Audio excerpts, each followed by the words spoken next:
Hey, it is your buddy, Peace and Harmony with you here today. Much love going out to all the beautiful, empowered harmonizers. We are zooming in and focusing in on a very important concept that is required to successfully heal and move through a heartache, a breakup, a relationship faux pas where you have come out of the relationship with someone who has really been a impact on you, very perhaps different from your usual and attraction, and this person is perhaps narcissistic or psychopathic, someone who has a little bit of a personality affect issue, and they have betrayed you, you're bewildered, and how do you really sort of move forward without feeling inferior or deflated?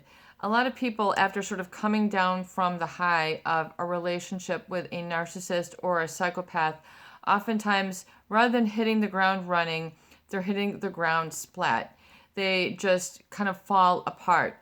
They become a blabbering mess, very emotional, very confused, don't know how to trust themselves anymore. They feel that they have a bad judgment. They're picking the wrong people. The wrong people are attracted to them, and they become sort of frozen into paralysis analysis. And they're just become very stuck and blocked and don't know how to move through and really organize the emotions and feel good about themselves moving forward. And so self-trust has to be built and it has to be tapped into. And namely, a quality to assist you with this, which I would say, which isn't brought up, very often, especially when we talk about healing from a narcissist or psychopathic relationship. Oftentimes, these are based on these limitless notions, that this is so great, this and this is so great, that you've got all these sort of whirling around ideas that seem so limitless in nature. And then coming back to yourself can feel very deflating. And because who am I? You then feel like a nothing without them. Particularly that feeling, I think, is really what is within the narcissist and the psychopath, because they need people as supply, support to stroke their ego, ooh, ah, or whatever else, versus just someone who has their stuff together and they're not, basing their sense of self on those individuals or circumstances around them.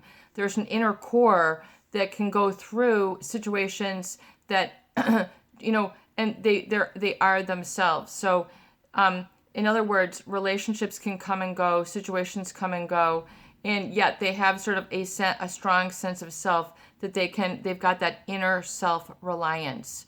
But things can get easily out of balance in the negative, and especially around narcissists who are kind of really propelled by a lot of jealousy, competition, possessiveness, secrecy.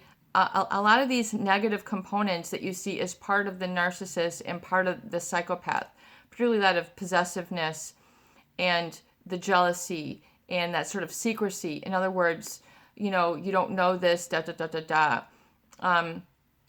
And it's like you're only, you don't ever get to know, certain aspects of them because they keep it in hiding.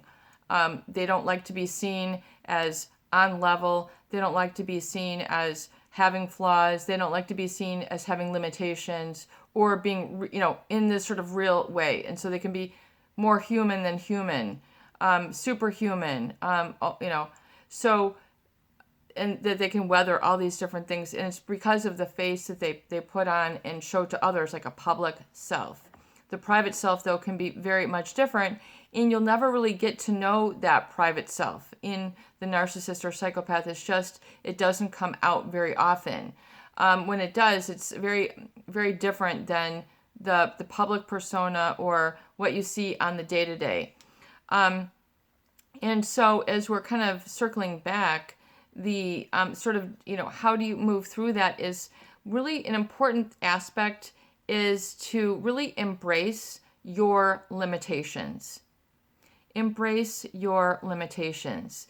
It is okay to not live a fantasy life.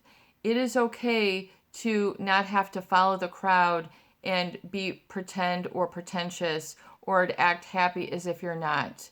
It's more important that you are in tuned and aligned and are conservative and caring of and self-caring and giving yourself self-care and attention to go within and sort of check some things out that are going on with your life before just catapulting ahead and wondering why things don't change. And this is vastly different perhaps from what you might have learned or picked up from a narcissist. Embrace your limitations. I can't handle this. I can't handle that. I don't like doing this. I don't like doing that. I do like doing this. I do like doing that.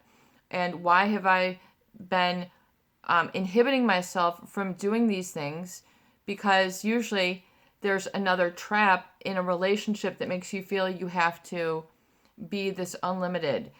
Spend too much, stay out too late, drink too much, drug, the sexual aspect, things that, will wear you out or make you feel unhappy or bedraggled. And then just having to, keep walking through the unhappiness. You're so tired, so hungry. I haven't had a chance just to sleep, just to read, just to zone out.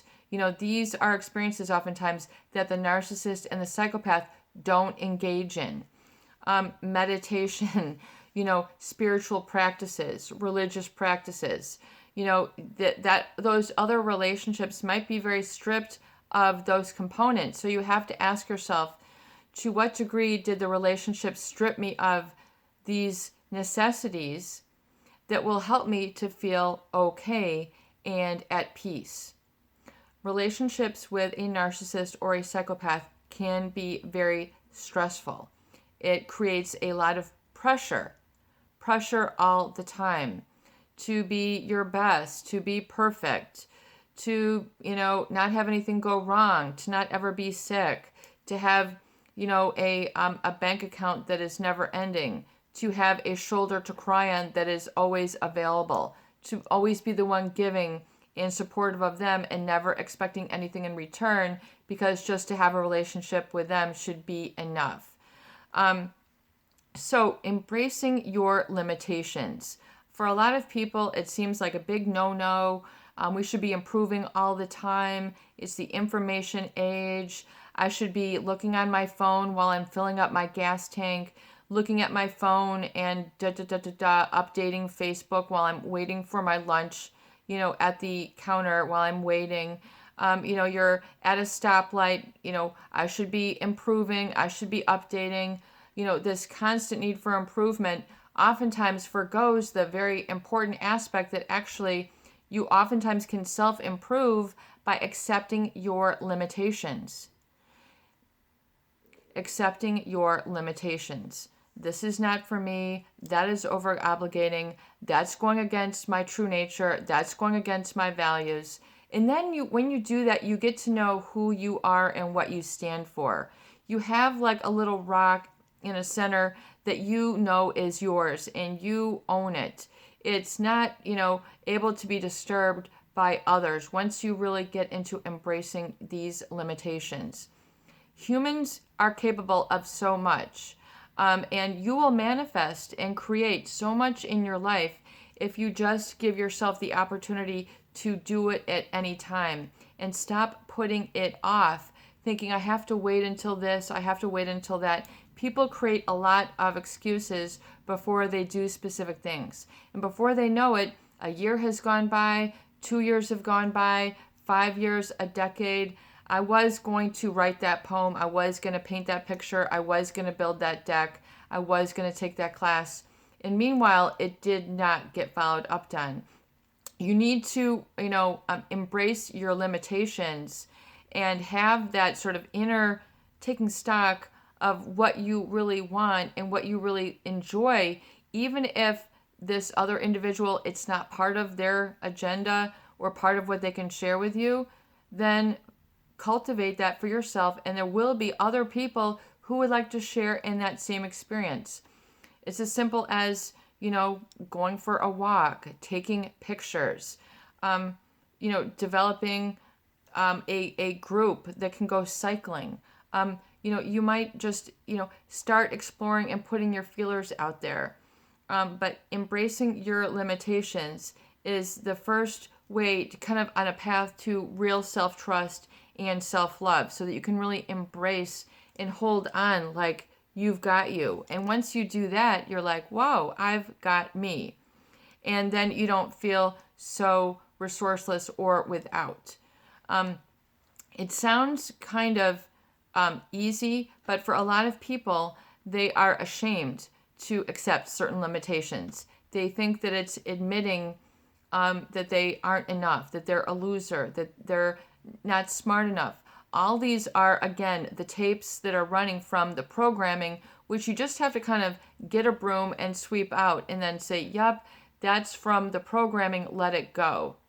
And especially if there's some real core shame states that tend to be part of your, emotional vocabulary.